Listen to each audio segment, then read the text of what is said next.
계속 그날 생각이 나는데 일단 한번 가보자.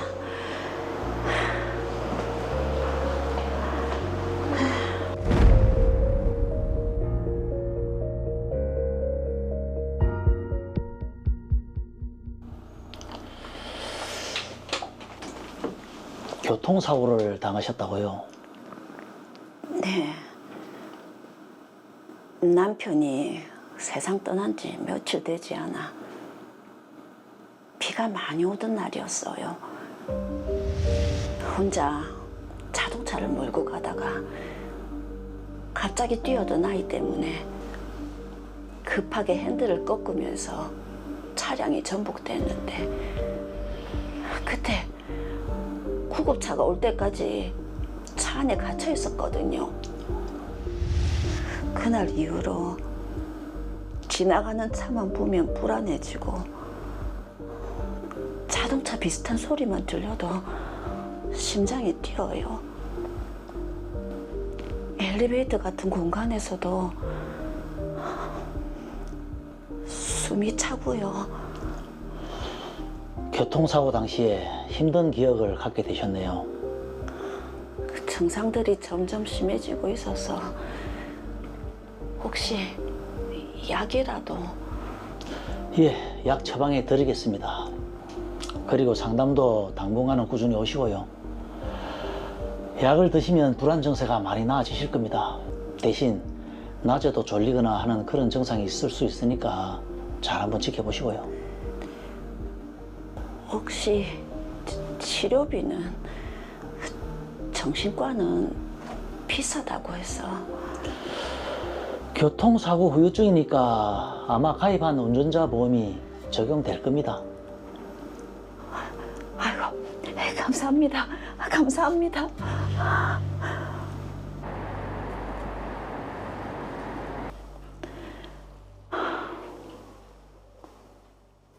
많이 힘들어 보이세요.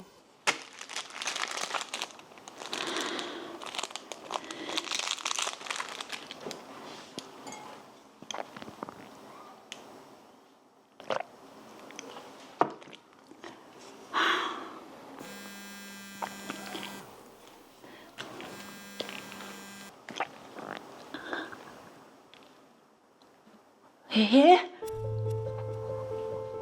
우리 딸이 교통사고를 당했다고요?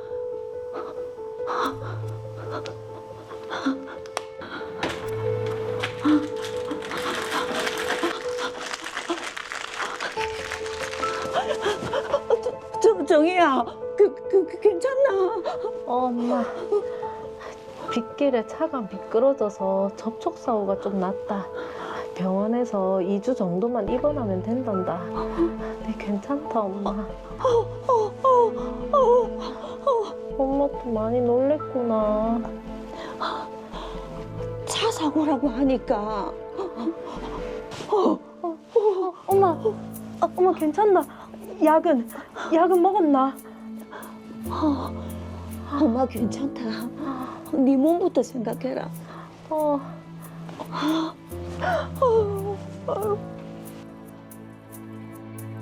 그날 이후 엄마는 집에 혼자 있는 날이 많아졌습니다. 그러던 어느 날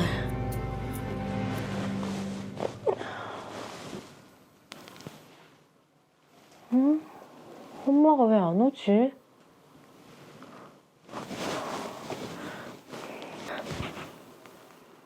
연결이 되지 않아 음성 사서함으로 연결되며 삐 소리가 이상한데?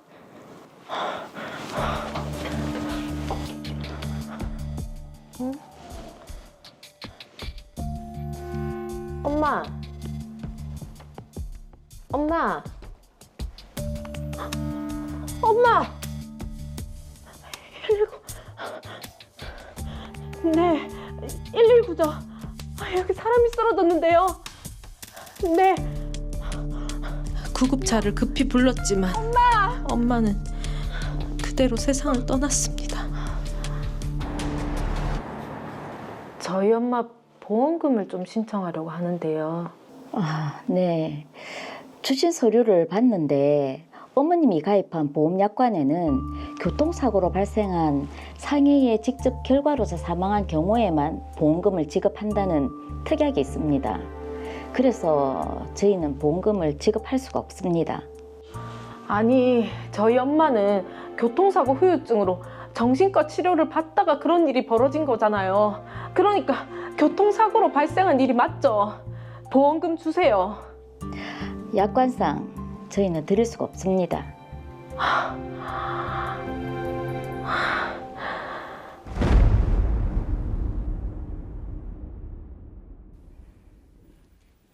네, 가장 먼저 짚어봐야 할 부분이 바로 엄마 김현숙 씨의 사망이 교통사고로 인한 것인지 아닌지 그 여부일 것 같은데요. 이승훈 변호사님 어떻습니까? 네, 맞습니다. 이 사건을 살펴보기 위해서는 일단 먼저 보험의 법적 성격을 알아야 할 필요가 있습니다. 보험에서는 일반적으로 급격성, 우연성, 외래성 이렇게 세 가지 조건이 갖춰졌을 때 보험금을 지급하도록 하고 있습니다. 상법 제732조의 2 제1항을 보면 사망을 보험사고로 하는 보험계약의 경우에는 오직 고의에 의한 사망만을 보험금 지급의 면책 사유로 규정하고 있습니다. 네, 고의에 의한 사망만 보험금 지급 면책 사유에 해당한다. 그 말씀은 지금 스스로 목숨을 끊은 경우에는 보험금 지급 대상이 아니다라는 말씀이신가요? 네, 맞습니다. 대법원도 유사한 사례에서 사망을 보험사고로 하는 보험계약에서 자살을 보험자의 면책 사유로 규정하고 있는 경우 자살이라 함은 자신의 생명을 끊는다는 것을 의식하고 그것을 목적으로 의도적으로 자신의 생명을 절단하여 사망의 결과를 발생케 한 행위를 의미한다 이렇게 판단하였습니다. 예. 그러니까 자살은 이른바 고의사고에 해당하기 때문에 우연성을 기초로 하는 보험의 특성상 보험금은 지급되지 않는 것이 원칙이라고 하겠습니다. 네. 다만 현재 실무상 보험계약 표준약관에서 보험을 가입하고 2년이 경과한 후에 자살한 때에는 약정한 보험금을 지급할 수 있도록 규정하고 있습니다.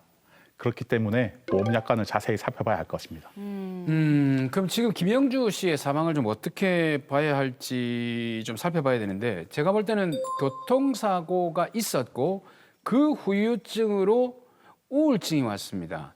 치료하는 도중에 자살을 하기는 했습니다만 이게 교통사고와 연관이 있다라고 판단을 할 수 있을 것 같은데 어떻습니까? 네, 그래서 오늘 사례의 경우에는 첫째, 방금 말씀하신 대로 교통사고와 김영주 씨의 사망 사이에 인과관계가 인정되고 또 둘째, 김영주 씨의 사망이 고의에 의한 것이 아닌 그러니까 보험의 요소라고 할 수 있는 우연성을 갖춘 경우에만 보험금을 지급받을 수 있습니다.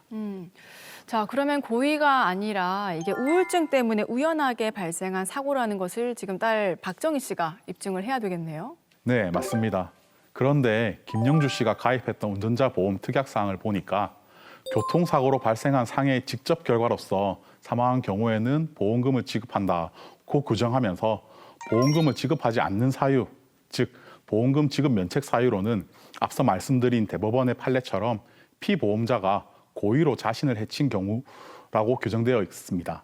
그런데 다만 면책 사유의 예외로 피보험자가 심신상실 등의 자유로운 의사결정을 할 수 없는 상태에서 자신을 해친 경우에는 보험금을 지급한다고 규정되어 있었습니다. 자, 그럼 김영주 씨가 사망 당시에 자유로운 의사결정을 할 수 없었는지 이 부분이 참 중요할 것 같은데 김영주 씨가 당시에 정신과 치료도 받고 있었잖아요. 그러면 심신 상실 상태로 자유로운 의사결정을 할 수 없었던 게 아닌가 싶은데 어떻습니까? 네, 오늘 사례와 유사한 내용의 사건에서 대법원은 주요 우울 장애로 자유로운 의사결정을 할 수 없는 상태에서 자살하였다고 볼 만한 의학적 견해가 증거로 제출되었다면 함부로 이를 부정할 수 없다. 만약 법원이 그러한 의학적 소견과 다르게 인과관계를 추단하려면 다른 의학적, 전문적인 자료에 기하여 신중하게 봐야 한다. 이렇게 판단한 적이 있습니다. 따라서 오늘 사례에서 김영주 씨가 교통사고로 인한 트라우마 때문에 자유로운 의사결정을 할 수 없는 상태였는지 여부는 김영주 씨의 나이와 신체, 정신적, 심리적 상황, 사망 시점의 구체적인 상태, 김영주 씨를 둘러싼 주변 환경이나 상황, 사망의 시기와 동기 이런 부분을 종합적으로 고려해서 판단해야 합니다. 네, 그런 부분을 종합적으로 고려하신 변호사님 생각은 어떻습니까? 네, 제가 볼 때 김영주 씨는 교통사고로 인한 트라우마, 외상후 스트레스 장애를 앓고 있었고 이런 외상후 스트레스 장애와 함께 주요 우울 장애를 앓게 되었다고 봐야 할 것 같습니다. 네. 그리고 정신과를 다니면서 외상후 스트레스 장애와 주요 우울 장애 증상을 치료 중인 상황이었는데 그 와중에 딸인 박정희 씨의 교통사고를 경험한 것이 김영주 씨의 불안 장애를 심각하게 자극하는 요소가 됐다. 이렇게 볼 수 있을 것 같습니다. 그렇다면 결론적으로 김영주 씨는 사망 당시에 자유로운 의사결정을 할 수 없는 상태에 놓여 있었던 것으로 봐야 할 것 같습니다. 네. 자, 그런데 그런 말씀하신 판단에는 또 근거가 필요하지 않겠습니까? 만약에 보험사를 상대로 소송을 하게 된다면 지금 사망 당시에 김영주 씨의 정신적 상태가 어땠는지 알 수 있는 뭐 의학적 자료 이런 것들을 법원에 제출해야 되지 않을까 하는데 어떻습니까? 네, 맞습니다. 특히 오늘 사례의 경우에 김영주 씨가 사망 전에 정신과 치료를 받고 있었기 때문에 딸인 박정희 씨가 김영주 씨의 정신과 진단서나 진료 기록부를 잘 챙겨서 법원에 증거로 제출하는 게 중요할 것입니다. 김영주 씨의 정신과 진단서나 진료 기록부를 봤을 때 그 증상이 일종의 정신질환에 해당하고 이러한 증상은 김영주 씨가 경험한 교통사고로 인해 발생한 것이어서 사망 당시 자유로운 의사결정을 할 수 없는 상태에 놓여 있었다는 점을 구체적으로 입증하는 게 필요할 것 같습니다. 자, 구체적으로 입증하기 위해서는 진단서라든지 이런 문서들이 또 필요할 것 같은데 사실 이런 부분들은 뭐 일반인이 접근하기가 쉽지가 않잖아요. 뭐 방법이 있나요? 네, 사실 진단서나 진료 기록부 같은 문서들은 일반인이 봤을 때 그 내용을 정확히 이해하기가 쉽지 않고 또 저 같은 변호사나 법원의 판사님들도 결국에는 법률 전문가일 뿐이지 의학 전문가는 아니기 때문에 의학적인 부분까지 100% 완전히 이해한다는 것은 현실적으로 쉽지 않습니다. 네. 그래서 이런 경우에는 법원의 소송 과정에서 진단서를 포함한 의학적 자료들에 대한 진료 기록 감정을 신청하면 법원이 지정한 제3의 의료기관을 통해서 환자의 진료 기록을 면밀히 살펴보고 진료 과정이 어떠했는지, 증상이 어느 정도로 심각했는지, 또 사망 당시에 자유로운 의사결정을 할 수 없을 정도의 정신적 질환을 앓고 있었는지 이런 부분들에 대한 정확한 판단을 받을 수 있습니다. 네. 그리고 지금 오늘 그 사례를 보면 김영주 씨는 정신과 치료를 받으면서 교통사고로 인한 트라우마를 극복하는 노력을 하고 있는 중에 네. 딸의 교통사고 소식을 듣고 심해졌단 말이죠. 맞아요. 이렇게 정신과 치료를 받으면서 노력하고 있는 이런 사실들,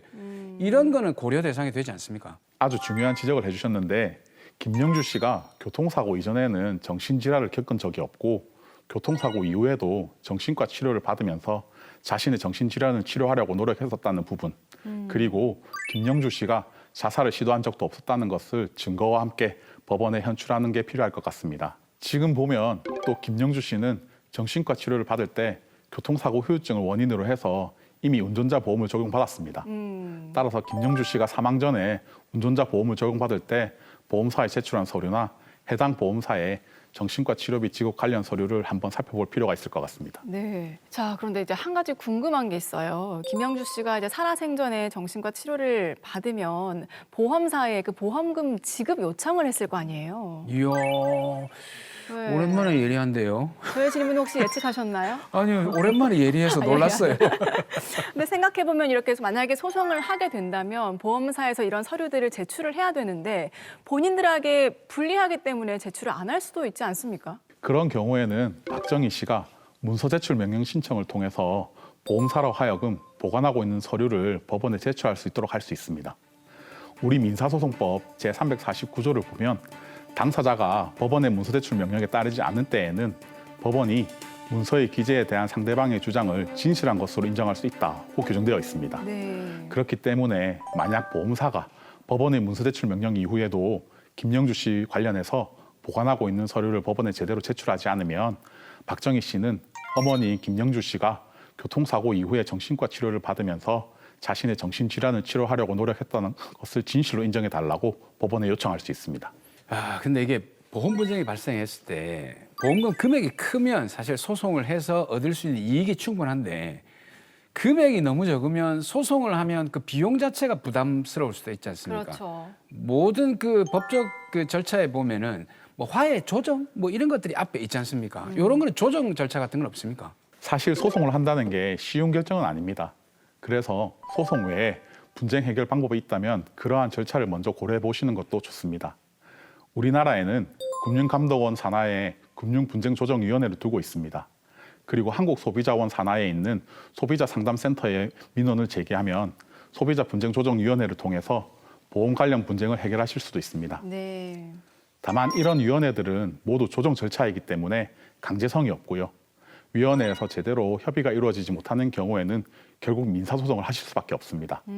그렇지만 금액도 적고 해서 곧바로 소송을 하기는 좀 부담스러우신 경우에는 방금 말씀드린 금융분쟁조정위원회나 소비자분쟁조정위원회를 통해서 분쟁 해결을 시도하시는 것도 추천드립니다. 네, 말씀하신 것처럼 소송으로 가기 전에 또 분쟁을 해결할 수 있는 방법도 있으니까요. 이 점도 참고하셔서 이용하시면 좋겠습니다. 자, 이 사건 정리해 볼게요. 마지막으로 딸 박정희 씨께 한마디 해주시죠. 일단 먼저 갑작스럽게 어머니를 잃게 되신 것은 정말 안타까운 일입니다. 지금 보험금 지급까지 거절당해서 더 큰 상실감 느끼실 것 같습니다. 그렇지만 어머니의 경우에는 교통사고 이전에 정신질환을 겪은 적이 없고 교통사고 이후에도 정신과 치료를 받으면서 자신의 정신질환을 치료하기 위해 노력했기 때문에 평소에 자살을 시도한 적도 없었던 것으로 보입니다. 따라서 이러한 부분을 보여줄 수 있는 증거와 함께 어머니의 정신과 진단서가 포함된 진료 기록을 증거로 제출하면서 보험사를 상대로 보험금 지급 청구 소송을 제기하실 수 있을 것 같습니다. 만약 곧바로 소송을 제기하는 것이 부담스러우시다면 일단 먼저 금융분쟁조정위원회나 소비자분쟁조정위원회를 통해서 보험사와 협의를 해보는 것도 좋을 것 같습니다.